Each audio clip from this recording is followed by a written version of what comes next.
I never thought it would end like this. Never thought the people I trusted most would be the ones to stab me in the back. My phone buzzed again, Emily's name flashing on the screen, but I didn't answer. I shouldn't have, my instincts screamed. And me hours ago, but I was too blinded by trust. Ryan, I asked, stepping into the office trying to keep my voice steady. What is this? Explain these transactions. Ryan leaned back in his chair, spinning it slowly, a smile I couldn't read playing on his lips. Transactions? I have no idea what you're talking about. You don't. My chest tightened, because I have every bank statement, Ryan. Every single one. Millions gone, and you were supposed to be managing it. Supposed to be my partner, he shrugged, casually. Maybe there was a mistake. You know, accounting errors happen. Errors. I laughed bitterly, my hands trembling. Millions of dollars are gone, Ryan. That's not an error. The door swung open before I could speak again, and Emily appeared. She looked calm, almost innocent, like the Emily I'd known since we were kids. But I didn't feel that warmth anymore. Something was off, always had been. Hey, she said softly, her eyes flicking between Ryan and me. What's going on? What's going on? I repeated, voice rising. Emily, I trusted you. I trusted both of you. And you've been taking advantage of me behind my back? She tilted her head, faint amusement in her tone. Taking advantage?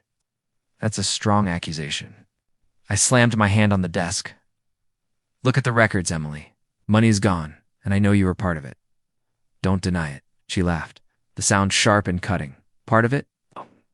I'm flattered you think I'm that clever. Oh. Really? You're just overreacting.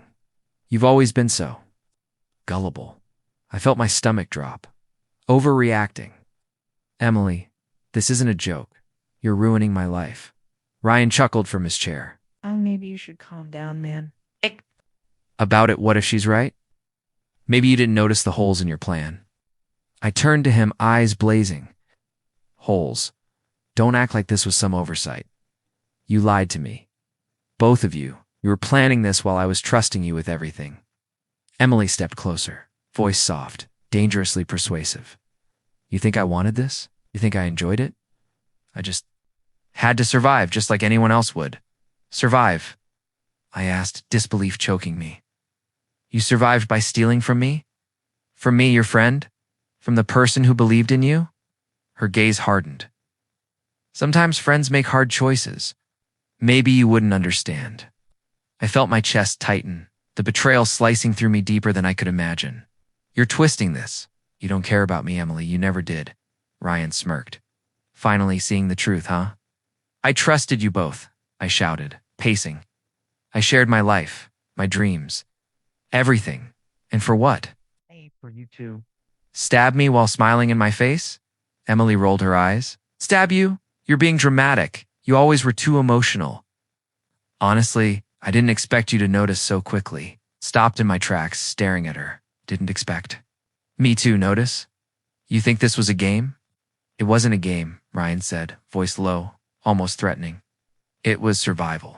Something you clearly don't understand. You're too soft, too trusting. That's your problem. I shook my head, unable to believe the people I'd given my heart and soul to could be so cold. Soft.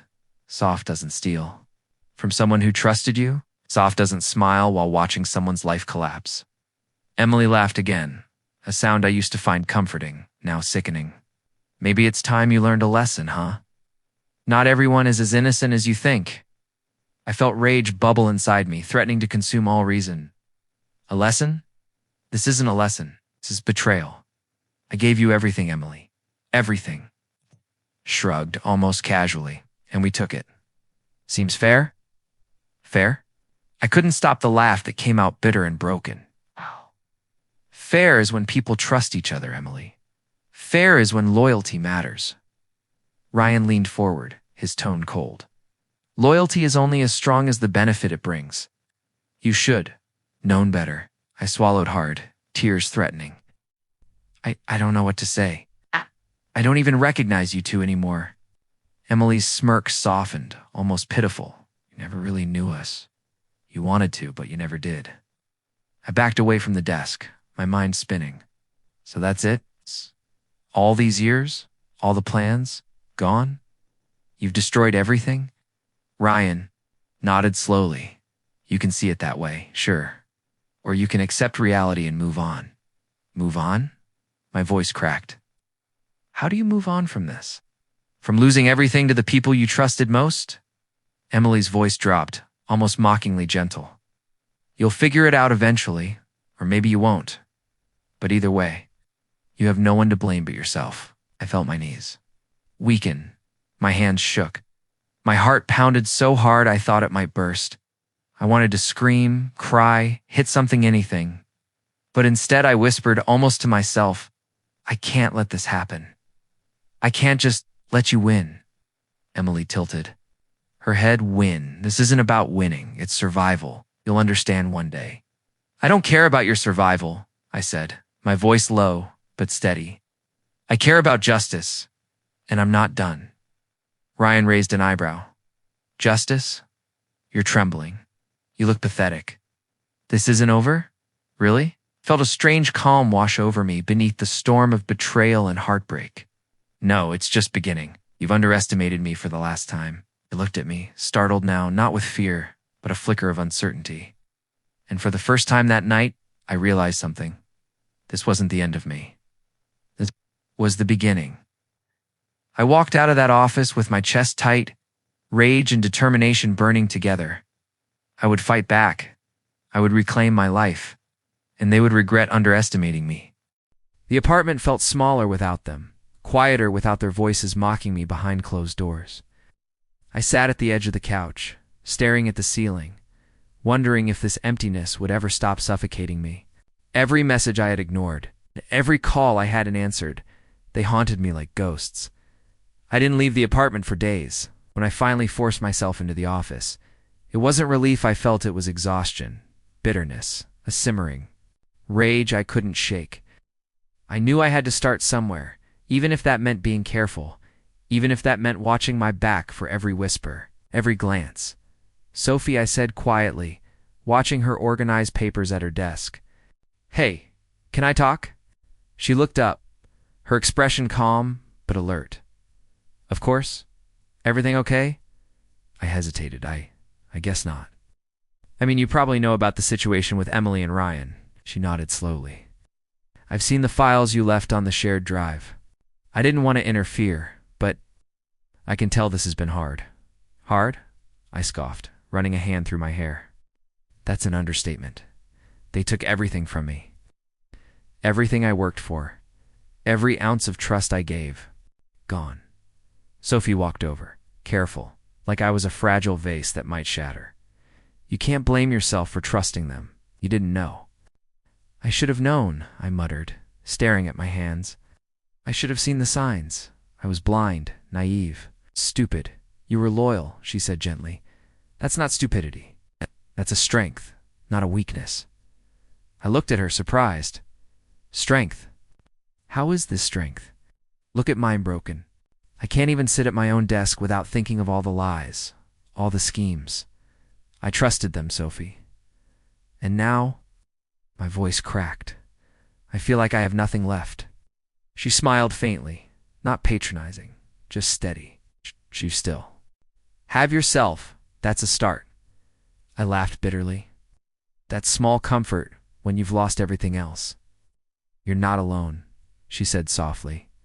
I'm here, and I'll help if I can. I swallowed hard, trying to hold back the tightness in my chest. Why? Why would you care? She shrugged. Casual, but not dismissive. Because I believe in doing the right thing. Someone has to help pick up the pieces when others destroy. Everything. I nodded, something inside me loosening slightly. Maybe that's enough to start. A few days later, I ran into Marcus at the cafe downstairs.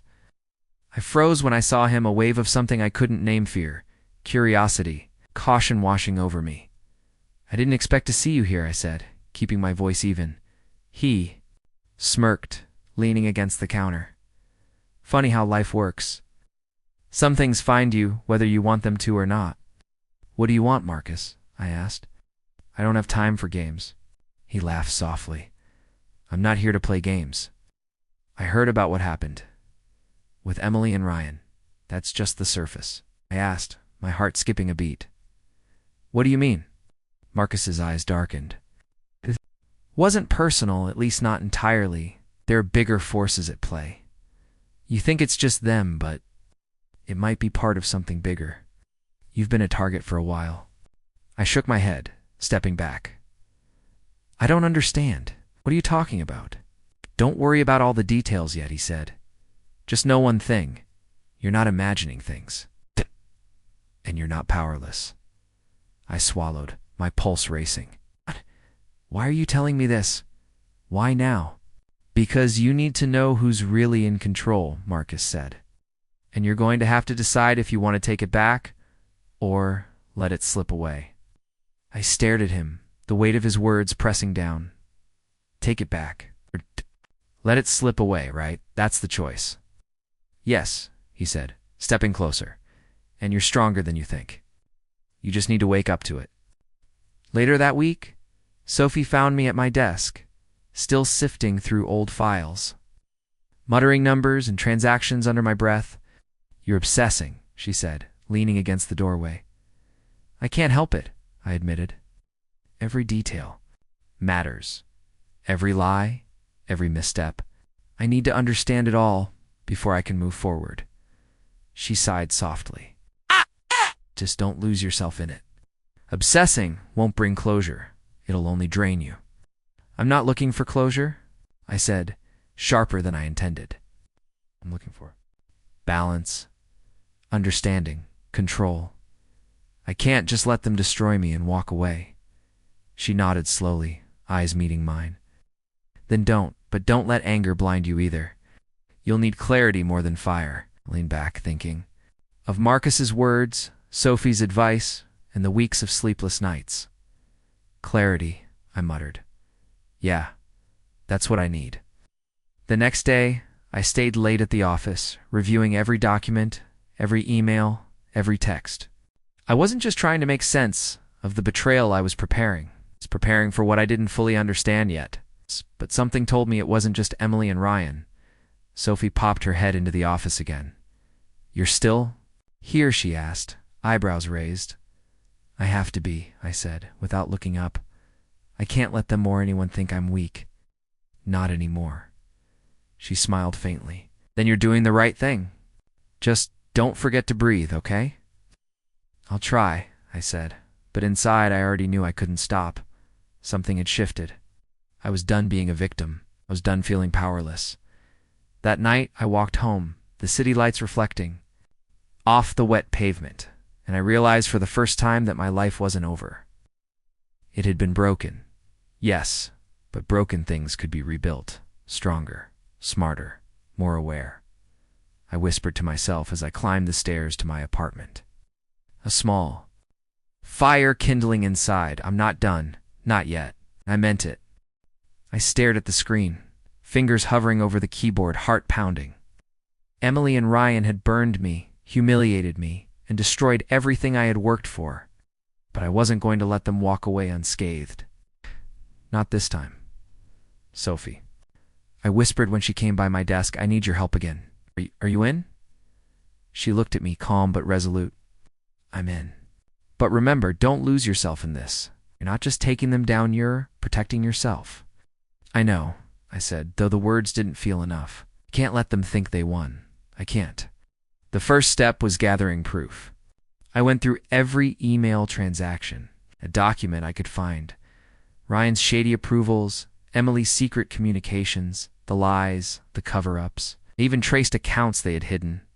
You've been digging a lot, Sophie said softly. One night, handing me a coffee. Are you sure you want to go this far? I have to, I replied. If I don't, they'll keep doing it to someone else. And me, I can't just sit here anymore. The next morning, I walked into the cafe where Ryan usually met his contacts. I caught him off guard. Ryan? I said casually, though my pulse raced. He looked up, surprise flickering in his eyes. Oh, it's you. Didn't expect to see you here. I could say the same, I said, smiling faintly. Can we talk? He laughed nervously. Sure, about what? About honesty, I said, leaning against the counter. What? Do you remember what that means? It's what we lacked in our last partnership, right? Ryan's jaw tightened. Listen, I don't want trouble. Whatever you're thinking, let it go. Oh, I'm thinking, I said slowly, enjoying the tension. I'm thinking about accountability, about consequences.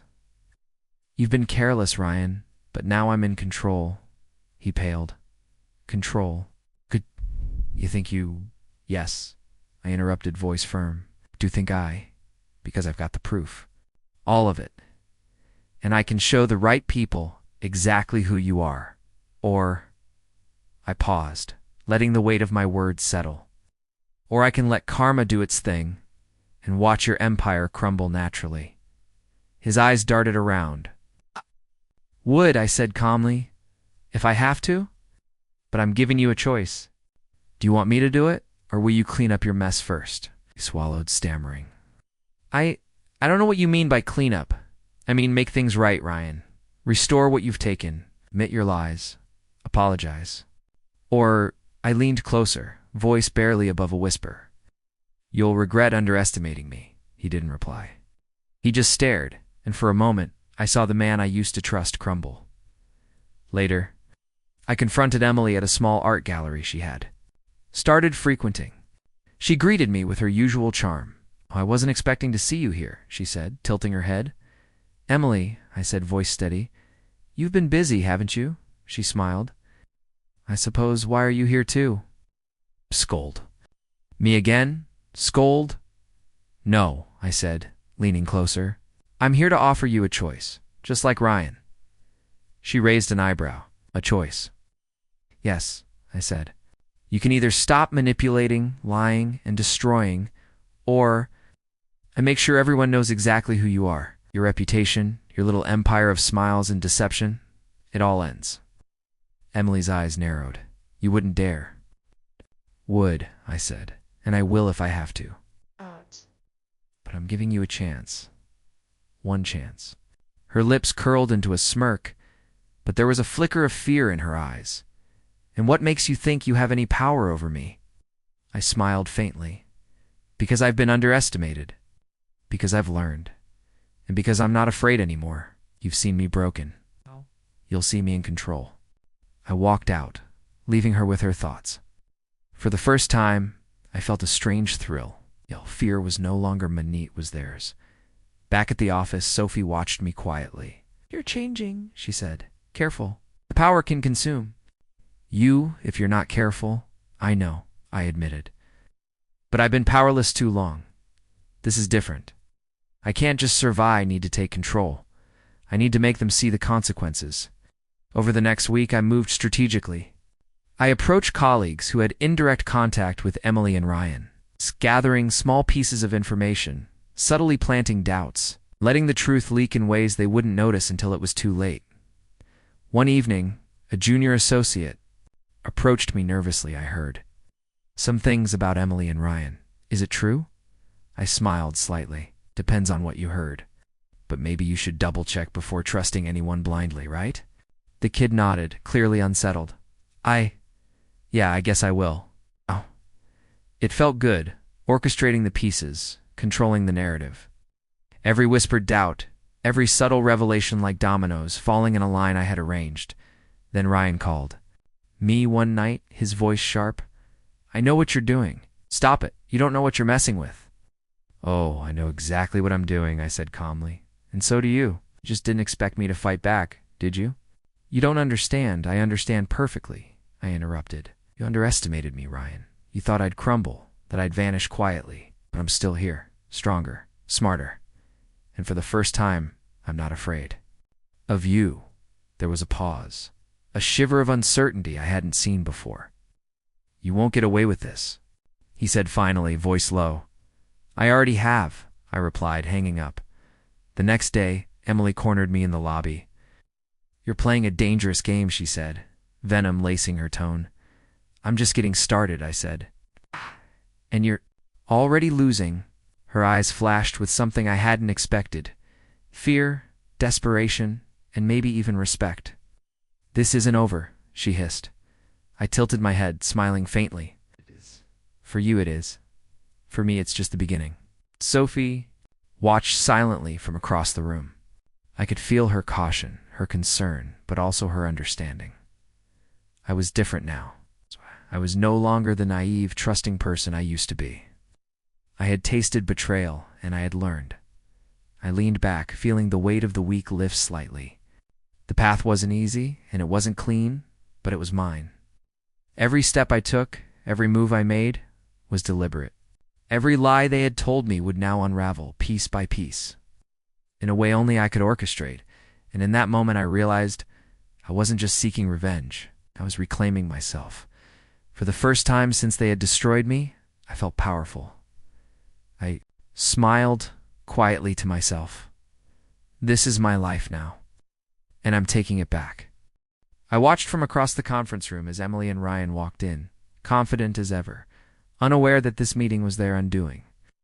Their smiles faltered the moment they saw the faces surrounding them: colleagues, clients, investors, people who had been manipulated by their lies.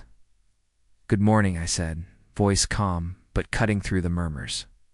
"I hope everyone here has had their coffee. We have a lot to cover today." Emily's eyes flicked to mine, sharp. "What? What is this?" I smiled faintly. "This is transparency, Emily. Something you've never understood." Ryan scoffed. "What are you talking about? Who told you could, I interrupted, holding up a hand. "Let's start with facts, shall we?" I clicked the remote, and the screen behind me lit up with emails, transactions, and messages, evidence of their deception. Every lie they had spun, every account they had hidden, every misappropriated dollar, laid it bare. Emily's lips pressed together. You can't, these aren't. "That's private. Private," I repeated, voice rising. "Stole from everyone here. You lied, manipulated, and built an empire on deception." "Private? Not anymore?" a client gasped. "I can't believe this." Ryan stammered. "You don't understand. You don't know the whole story." "Oh, I know it," I said, leaning forward. "I know exactly who you are, Ryan, and I know exactly what you've done, every step of the way." Emily's eyes narrowed, anger flashing. "You think this makes you powerful?" "No," I said calmly. "I've always been capable, Emily. I was blind before, but no longer. Power isn't taken, it's reclaimed." Ryan's hands trembled slightly. "You can't. People will see they already have," I said. "And the best part? They'll judge for themselves. You underestimated me, both of you. You thought I'd crumble. You thought I'd vanish." Quietly, I clicked the remote again, showing screenshots of messages where they had plotted against me personally. Whispers turned to murmurs, murmurs to gasps. Emily's hand went to her mouth and Ryan's face paled. You can't. This is slander," Emily hissed. "Not slander," I said, my voice firm. "Proof, evidence, reality. I gave you the chance to fix this, to come clean. You refused, and now the truth is in front of everyone." Ryan's voice shook. We didn't mean for it to get this far. You didn't mean?" I laughed bitterly. "You plotted, you lied, you destroyed. Meaning doesn't erase actions, and now you're powerless. I'm not here to punish emotionally. I'm here to make you face the consequences of your choices." Emily looked around, panic creeping into her smile. "This isn't fair." "Fair?" I interrupted. "Fair would have been loyalty, honesty, and integrity. Fair would have been trusting someone and not betraying them. You destroyed that. This is what comes next." I turned to the room, letting the weight of their guilt sink in. Everyone here deserves to know who they've been working with. No more lies, no more schemes. Accountability starts now. Sophie gave me a subtle nod from the back. Her presence grounded me. I realized then that my journey had never been about vengeance alone. It had been about reclaiming myself. Emily's voice quivered now. You can't leave us like this." I stepped closer. "I could, but I won't. I believe in consequences, not cruelty. I've learned to be stronger, wiser. I've learned to take control of my fate. And that means deciding what justice looks like. Ryan's eyes filled with fear. You won't, I already have, I said. And now you'll live with the choices you made. No excuses, no manipulation, just truth. They both sank into their chairs, powerless, stripped of the arrogance that had once defined them. And for a moment, I allowed myself a small, quiet satisfaction not out of malice. But because I had finally balanced the scales, I leaned back, letting the silence stretch. I was rejected, betrayed, humiliated, I said, voice low, reflective. I felt powerless. I doubted myself. I thought I had nothing left. But all of that was preparation. Preparation for this moment, for reclaiming my life. Sophie approached, softly. It's over, isn't it? I nodded. For them, yes. For me, it's just the beginning. I've learned to stand firm, to see through deception, to take control. I'm no longer the person who trusted blindly. I've grown stronger. I've grown wiser. Emily looked up, her eyes wet, trembling. And you won't destroy us completely. I shook my head. No, karma is patient. You felt its edge tonight, and that's enough for now. The rest is on you. Ryan's face fell. You're letting us go? I'm letting reality do its work, I said. I don't need to humiliate you further. You've already lost what mattered most. Trust, respect, credibility. That's the cost of your choices. I turned away from them, feeling a strange sense of peace. For years, I had let betrayal define me. For weeks, anger had been my constant companion. But now, I felt a calm I hadn't known before. I had faced the pain, embraced the lessons, and come out stronger. As I walked out of the room, I whispered to myself, this is my life, choices, my strength, and nothing, no one, will take it from me again. The bitter taste of betrayal was gone, replaced by clarity, control, and quiet satisfaction. I had been broken, yes, but I had rebuilt myself, and no one could deny my power now.